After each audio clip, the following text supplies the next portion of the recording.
Good morning, students of Saraswati Vidya Mandir, Commerce section. We are in economics. We are in chapter number 6, foreign exchange rate. And before this video, we discuss about appreciation and depreciation, the differentiation between appreciation and depreciation, and what is the implication of appreciation and depreciation, also known by us. Now, in this video, we are going to describe the rate of exchange. As we know that the fixation in previous video we learned about fixation of rate of exchange in open market or free market, and we see that in open market or free market the rate of exchange was decided on that point where the demand for foreign currency or foreign exchange became equal to the supply of foreign currency or foreign exchange, or whether the demand and supply of foreign currency or foreign exchange intersect each other. At that point the foreign exchange rate was decided. But why we demand foreign currency or foreign exchange, and from where it going to be supply? तो इसको ज़्यादा जानना है कि हम foreign exchange का demand क्यों करते हैं और इसकी पूर्ति कहाँ से होती है. तो in this video we are going to analyse the demand and supply for foreign exchange और फॉरेन करेंसी. तो first of all the point components of demand for foreign exchange. अब फॉरेन एक्सचेंज क्या है? फॉरेन करेंसी है. तो foreign exchange foreign currency है. तो components of demand for foreign exchange या फॉरेन करेंसी, यानी फॉरेन एक्सचेंज या फॉरेन करेंसी के मांग को निर्धारित करने वाले कौन से कारक हैं? The factors which going to be decide the demand for foreign exchange और फॉरेन करेंसी.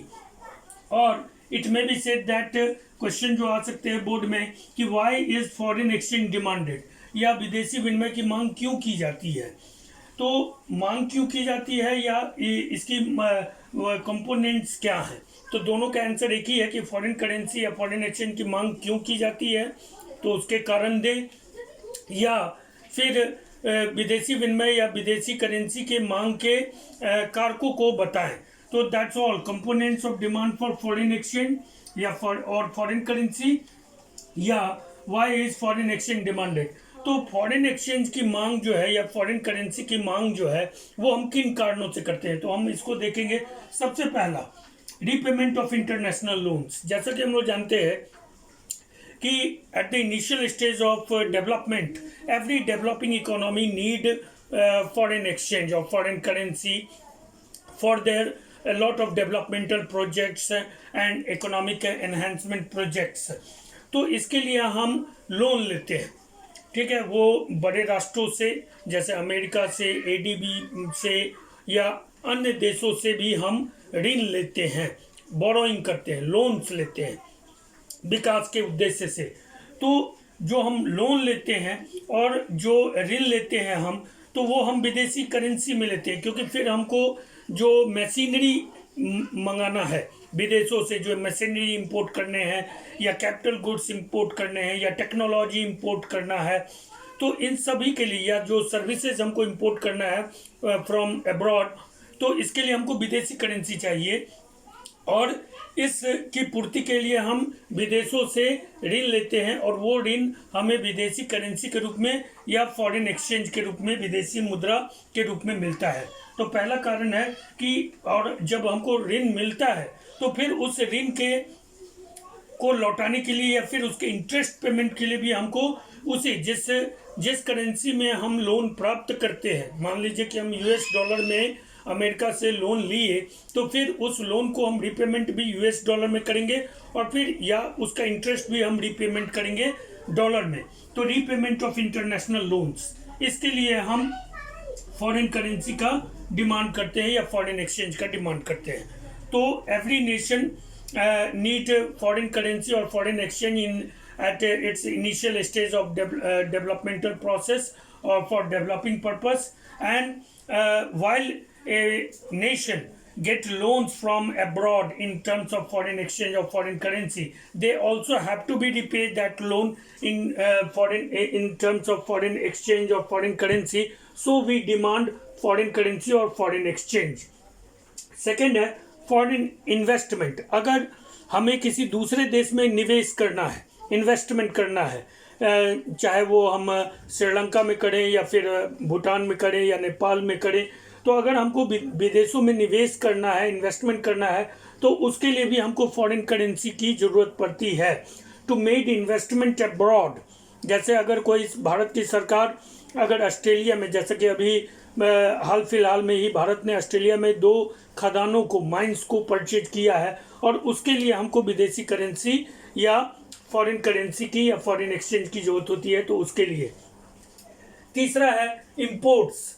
जैसा कि हम लोग जानते हैं कि हमें बहुत सारी चीज़ों को अपने विकासात्मक उद्देश्यों के लिए to fulfill the developing objectives, we have to be import a lot of goods, services, capital goods, machine and technology. And for this, जो हम imports करते हैं, तो payments for all types of imports have to be made through government account in the form of foreign currency or foreign exchange. तो इन imports के payment के लिए भी हमको फॉरेन करेंसी और फॉरेन एक्सचेंज की जरूरत होती है, तो इसके लिए हम इसकी मांग करते हैं। चौथा है डायरेक्ट परचेज अब्रॉड। देखिए, डायरेक्ट परचेज अब्रॉड या तो आपके कुछ लोग विदेश घूमने जाए टूरिस्ट के रूप में, या फिर सरकार कुछ डायरेक्ट परचेज करे, जैसे कि अभी रफाल आया, 5 रफाल कल आया है, और इस तरह के बहुत तरह के हथियार हम खरीदते हैं, टेक्नोलॉजी खरीदते हैं विदेशों से। प्रत्यक्ष रूप से फ्रांस से हमने रफाल खरीदा है, तो उसके लिए करीब 1600 करोड़ रुपया हम जो दिए हैं, तो वो आप ये मत समझिए कि हम इंडियन रुपीस में दिए हैं, उसको हमने फॉरेन करेंसी यूएस डॉलर के रूप में उसको पेमेंट किया है। तो direct purchase either government, by the government और general peoples in the form of tourist. तो जो भी हम डायरेक्ट परचेज करते हैं विदेशों से, उसके लिए हमको फॉरेन करेंसी चाहिए। जो भी टूरिस्ट यहाँ से विदेश जाते हैं, दे going to be exchange their Indian rupees into foreign currency, and then after they can purchase goods in foreign market. तो इसके लिए डायरेक्ट परचेज अब्रॉड, विदेशों से डायरेक्ट परचेज करने के लिए भी हमको जो है वो विदेशी एक्सचेंज या फॉरेन करेंसी की जरूरत होती है। पांचवा है ग्रांट्स एंड डोनेशन। अगर आप किसी देश को, जैसे अभी बांग्लादेश में पिछले साल बहुत भयानक बाढ़ आया था और भुखमरी हुई थी, तो वहाँ पे भारत सरकार ने बहुत बड़ी राशि सहायता के रूप में दी, या ऐसी सहायता की राशियाँ भारत अपने पड़ोसी देशों को देता रहता है, और इसके लिए उसे विदेशी मुद्रा की जरूरत होती है, फॉरेक्स की जरूरत होती है, फॉरेन एक्सचेंज रिजर्व की जरूरत होती है, या आप कहें कि फॉरेन करेंसी की जरूरत होती है। और इसके लिए भी हम ग्रांट्स और डोनेशन देने के लिए भी हम विदेशी मुद्रा या फॉरेन एक्सचेंज की मांग करते हैं। इसके बाद से पेमेंट्स ऑफ इनकम्स, जैसे जो दूतावास होते हैं या फिर जो विदेशी आपके यहाँ as a on behalf of foreign government अगर काम करते हैं, तो उनके पेमेंट्स के लिए भी आपको फॉरेन करेंसी की आवश्यकता होती है, और इसके लिए भी आपको जो है वो फॉरेन एक्सचेंज की मांग करनी होगी और फॉरेन करेंसी को लाना होगा। और सबसे लास्ट है स्पेकुलेटिव ट्रेडिंग। देखिए, कुछ लोग जैसे हमारे यहाँ शेयर बाजार में जो फ्लक्चुएशंस होते हैं, तो वो दिन भर यही काम करते हैं कि जो शेयर नीचे गया, जिसका प्राइसेस डाउन हुए, उसको खरीदा, और फिर जैसे ही वो थोड़ा सा ऊपर गया उसको बेचते हैं। तो इसी तरह से इंटरनेशनल मनी मार्केट और कैपिटल मार्केट में भी बहुत सारे स्पेकुलेटर्स होते हैं, जो whenever there is a decline in foreign exchange rate, they purchase a lot of dollar, and whenever there is a slightly rise in the price of dollar or foreign currency, they used to sell it and get the profit between the price margin.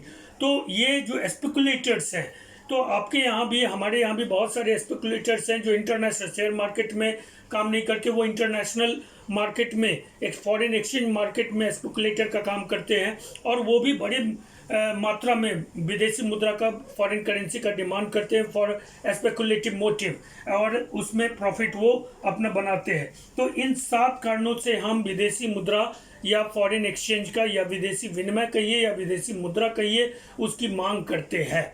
तो ये है demand side of foreign currency, क्योंकि after all जो equilibrium होगा, equilibrium जो होगा exchange rate का, वो इसी डिमांड और सप्लाई के आधार पर होता है। Whether the demand for foreign currency, supply of foreign currency और demand for foreign currency intersect each other, at that point the rate of exchange was decided quantity और rate of exchange was decided equilibrium point पे, जहाँ पे ये दोनों एक दूसरे को इंटरसेक्ट करते हैं। तो ये डिमांड साइड जो है ये 7 रीजन से हम फॉरेन करेंसी या फॉरेन एक्सचेंज का डिमांड करते हैं। नाउ वी हैव टू सी कि इसकी सप्लाई कहाँ से होती है, पूर्ति हमें कहाँ से होती है। जो हम मांग करते हैं तो फिर मांग करते हैं तो कहाँ, बाजार ओपन मार्केट में डिमांड करेंगे तो कोई नहीं देगा, तो ऋण ये लोन्स को छोड़ के आपको कहीं से मांग करने से नहीं मिलेगा, तो इसकी सप्लाई भी होती है। अपार्ट फ्रॉम लोन्स और ग्रांट्स, फॉरेन करेंसी और foreign exchange were also supplied in various forms. So now we have to see that from where it came from and where it is supplied. So second point, components of supply of foreign exchange or foreign currency. Foreign exchange का या foreign currency का supply के कौन से कारक हैं, या sources of foreign exchange, sources of supply of foreign exchange क्या है, यानी फॉरेन एक्सचेंज के हमारे पास कितने स्रोत अवेलेबल हैं जहां से हम फॉरेन एक्सचेंज को, विदेशी विनिमय को या विदेशी करेंसी को प्राप्त कर सकते हैं। तो सबसे पहला है एक्सपोर्ट्स, जो हम निर्यात करते हैं। तो all the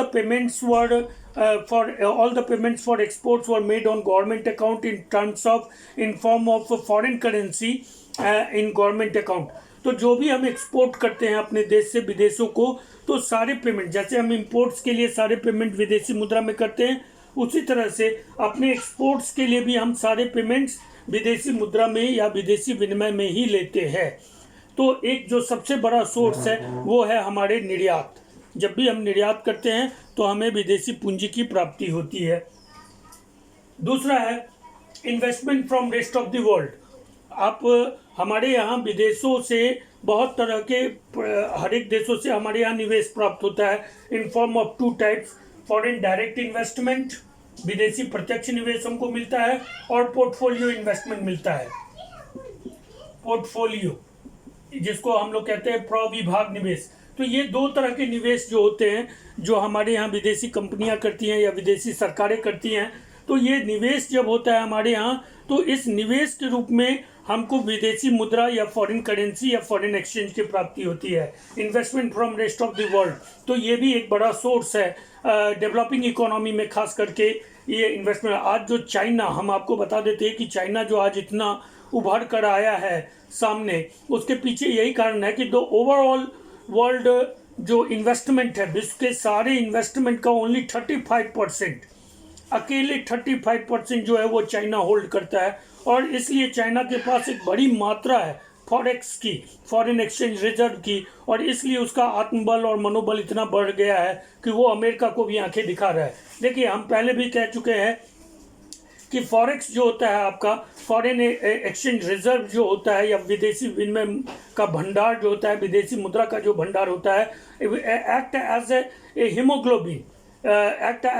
haemoglobin in for economy. तो जितना ज़्यादा हीमोग्लोबिन होगा, जाहिर सी बात है कि व्यक्ति ताकतवर महसूस करेगा। तो यही बात है कि इन्वेस्टमेंट अगर हम ज़्यादा से ज़्यादा, और इसके लिए ही मोदी जो हैं हमारे, वो बहुत सारे देशों की यात्रा भी किए हैं, और हमने तो फॉरेन डायरेक्ट इन्वेस्टमेंट पाने के लिए विदेशी कंपनियों के लिए रेड कारपेट भी बिछा रखा है, ताकि हमें ज़्यादा से ज़्यादा विदेशी मुद्रा और फॉरेन करेंसी की प्राप्ति हो। तो investment from rest of the world is the another most important source of supply of foreign currency or foreign exchange, and in this form we also get foreign currency and foreign exchange. तीसरा है direct purchase by rest of the world. देखिए, भारत में साल भर में करीब 3 से 4 लाख 5 लाख तक विदेशी सैलानी आते हैं, टूरिस्ट आते हैं, और वो आते हैं तो क्या आपको डॉलर देते हैं? नहीं, वो आपको इंडियन रुपीस दे करके खरीदते हैं। लेकिन एयरपोर्ट पे जब वो उतरते हैं तो अपने सारे डॉलर्स को इंडियन रुपीस में एक्सचेंज कर लेते हैं, एंड देन आफ्टर वो आपके बाज़ारों में घूमते हैं और परचेज करते हैं। तो विदेशी सैलानियों से जो डायरेक्ट परचेज हो। दूसरी बात है कि केवल सैलानी नहीं, बल्कि विदेशी सरकार या विदेशी कोई लोग अगर आपके यहाँ से कुछ खरीदना चाहते हैं, कोई सामान हो, कोई टेक्नोलॉजी हो, कोई इक्विपमेंट हो, तो भी कोई सर्विस हो, तो भी आपको विदेशी मुद्रा और विदेशी करेंसी की प्राप्ति होती है। तो ये भी एक बड़ा सोर्स है direct purchase by rest of the world. कुछ देश दुनिया के तो ऐसे हैं जो केवल टूरिस्ट पर निर्भर हैं, तो टूरिज्म ही उनका मेन सेक्टर है। जैसे नेपाल को आप मान लीजिए, नेपाल में जो उसका जीडीपी है, ग्रॉस डोमेस्टिक प्रोडक्ट, तो उसका जीडीपी तो कुछ अपना कुछ है नहीं, लेकिन उसका जो इकोनॉमी पूरा का पूरा चलता है, उस इकोनॉमी में उसके सैलानियों का यानी टूरिस्ट का जो योगदान है वो अप टू 80% है। तो कुछ देश तो इसी पैसे पे चलते हैं, इसी स्रोत से वो विदेशी विनिमय और विदेशी करेंसी की प्राप्ति करते हैं। इसलिए ये भी एक महत्वपूर्ण स्रोत है, direct purchase by rest of the world और विदेशी सैलानी। इसीलिए हर एक गवर्नमेंट टूरिज्म को बढ़ावा देती है और टूरिस्ट को अट्रैक्ट करने के लिए डिफरेंट टाइप्स की पॉलिसीज तय करती है। क्यों? क्योंकि इससे हमें बड़ी मात्रा में फॉरेक्स और विदेशी विनिमय की प्राप्ति होती है। चौथा है loans from rest of the world. देखिए, आपको सप्लाई कहाँ से होता है? हम लोन्स भी लेते हैं विदेशों से, विदेशी बैंकों से, विदेशी सरकारों से और इवन विदेशी लोगों से हम ऋण लेते हैं, और वो ऋण भी हमें विदेशी मुद्रा के रूप में, फॉरेन करेंसी के रूप में प्राप्त होता है। And it is another important source of, क्योंकि डेवलपिंग इकोनॉमी को तो लोन की जरूरत होती ही है, चाहे वो एडीबी दे, एशियन डेवलपमेंट बैंक दे, या फिर IBRD they, international bank for reconstruction and development, world bank जिसको आप कहते हैं वो दे, या फिर आईएमएफ दे, इंटरनेशनल मॉनेटरी फंड दे। लोन जो मिलते हैं आपको वो विदेशी मुद्रा के रूप में मिलते हैं, और ये भी एक महत्वपूर्ण साधन है, सोर्स है supply of foreign exchange of foreign currency का। इसके बाद है grants and donation from the rest of the world. आपको पता है कि हमारे यहाँ बिहार शिक्षा परियोजना, सर्व शिक्षा अभियान, साक्षरता अभियान, स्कूल चले हम, एड्स उन्मूलन, पोलियो उन्मूलन, कुष्ठ रोग उन्मूलन, इन सब के लिए जो पैसा आता है वर्ल्ड बैंक से या फिर WHO से, वर्ल्ड हेल्थ ऑर्गेनाइजेशन से या फिर IMF से, ये सारे पैसे जो हमको हैं वो ग्रांट्स और डोनेशन के रूप में मिलते हैं, और ये सारे पैसे हमको विदेशी मुद्रा के रूप में मिलते हैं। तो ये भी एक बड़ा सोर्स है फॉरेन करेंसी। ये अलग बात है कि आप उस मुद्रा को भारत सरकार अन्य चीज़ों में नहीं खर्च कर सकती है। ये बॉन्ड होते हैं, ये लोन्स जो होते हैं वो बॉन्ड होते हैं, यानी आपको इसकी राशि उन्हीं चीज़ों में खर्च करनी है जिसके लिए ये आते हैं। ठीक है, हालांकि कभी कभी डाइवर्सन हो जाता है इंडियन गवर्नमेंट के द्वारा, लेकिन ये मोस्टली जो ऋण होते हैं, लोन और डोनेशन होते हैं, those loans and donation of bond. तो grants and donation from rest of the world, it is also a big source of supply of foreign currency and foreign reserve to the nation. इसके बाद से income receipts. हम अपने income receipts करते हैं, बहुत तरह के इनकम जो हमने विदेशों में या तो इन्वेस्टमेंट किया है या फिर कोई विदेशी शेयर खरीदा है, या इस तरह का किसी भी तरह का हमने अगर कोई परचेज किया है पास्ट में, तो उस पर जो भी हमको रॉयल्टी या इनकम मिलती है तो वो भी हमको विदेशी मुद्रा के रूप में मिलती है, और ये भी एक बड़ा सोर्स है। हालांकि ये एक बहुत ज़्यादा बड़ा सोर्स नहीं है, लेकिन ये भी एक सोर्स है जिससे हम विदेशी करेंसी और मुद्रा की प्राप्ति कर सकते हैं। अब एक जो सबसे बड़ा सोर्स है उस पर हम चर्चा करने जा रहे हैं वो है remittance bye non resident, NRI। देखिए, आपका हम आपको एक छोटा सा उदाहरण बता देते हैं। केवल बेतिया में 3 लालटेन से लेकर और पोस्ट ऑफिस तक जो महावत टोली कहा जाता है, उज्जैन टोला जो कहा जाता है, 1990 के दशक में ये सर्वे हुआ था कि केवल इतने दूरी में जितने भी मुस्लिम परिवार हैं और जितने भी अन्य परिवार भी हैं, खास करके मुस्लिम परिवार हैं, उनके यहाँ जो लोग बाहर काम करते हैं, खास करके UAE, Middle East, Emirates country में, Iran, Iraq, Abu Dhabi, Dubai, Qatar, Doha, इन सब देशों में, तो यहाँ से केवल इतने दूरी में एक एस्टिमेशन था पोस्टल डिपार्टमेंट का कि 35 करोड़ रुपया सालाना आता है in form of NRI, non residential Indians जो हैं, इनके रेमिटेंस से 35 करोड़ रुपया आता है। आप जानते हैं कि हमारे यहाँ से बड़ी संख्या में लोग विदेशों में काम करते हैं, और वो जो भी वहाँ कमाते हैं उसका बहुत सारा भाग वो भारत को, अपने परिवारों को भेजते हैं। और वो कैसे भेजते हैं? जैसे वेस्टर्न यूनियन मनी ट्रांसफ़र आप देखते होंगे। तो इस तरह के बहुत सारे बैंक हैं जो आपको विदेशी मुद्रा को एक्सचेंज करके आपके घर पर इंडियन रुपीस भेज देंगे, और ये एक बड़ा स्रोत है डेवलपिंग इकोनॉमी के लिए विदेशी मुद्रा। पाकिस्तान की अगर हम बात करें तो पाकिस्तान तो लगभग 60% उसकी इकोनॉमी इसी NRI यानी रेमिटेंस पे डिपेंड है। क्योंकि पाकिस्तान से ऑल ओवर द वर्ल्ड जितने भी मुस्लिम कंट्री हैं उसमें पाकिस्तान की अधिकांश जनसंख्या काम करती है और वो अपने देश को बड़ी मात्रा में मुद्रा की राशि भेजते हैं, विदेशी मुद्रा की, और ये भी एक बड़ा सोर्स है डेवलपिंग इकोनॉमी के लिए, supply source of foreign exchange. So I hope that you all understand that from where foreign exchange or foreign currency, why foreign currency or foreign exchange were demanded and from where it going to be supplied to a nation. और इसी आधार पर ये जो demand और supply है, इसी का जो ट्रांजेक्शन होता है, इसी का जो फ्लक्चुएशंस होता है इंटरनेशनल मनी मार्केट में, डिमांड और सप्लाई का जो एक फ्रिक्शन होता है, on the basis of that friction the equilibrium rate of foreign exchange rate was decided. तो इसको आप नोट्स बना लेंगे फिर होमवर्क नोटबुक में, और इसके पॉइंट्स को आप याद भी रखेंगे, क्योंकि बोर्ड एग्जामिनेशन में ये क्वेश्चन आता है कि जैसे दे देगा आपको describe the various sources of supply of foreign exchange, ठीक है, 3 नंबर के क्वेश्चन में दे दिया, तो आपको ये याद रखना होगा। और there is some similarity between the sources of supply and demand, बस केवल एक्शन उल्टा है, तो इसको आप याद रखेंगे। Board examination point of view से नोट्स बना लेंगे और गंभीरता से पढ़ेंगे, ठीक है। अगले बोर्ड एग्जामिनेशन में आपको बेटर परफॉर्म करना है। Till then bye, okay, take care.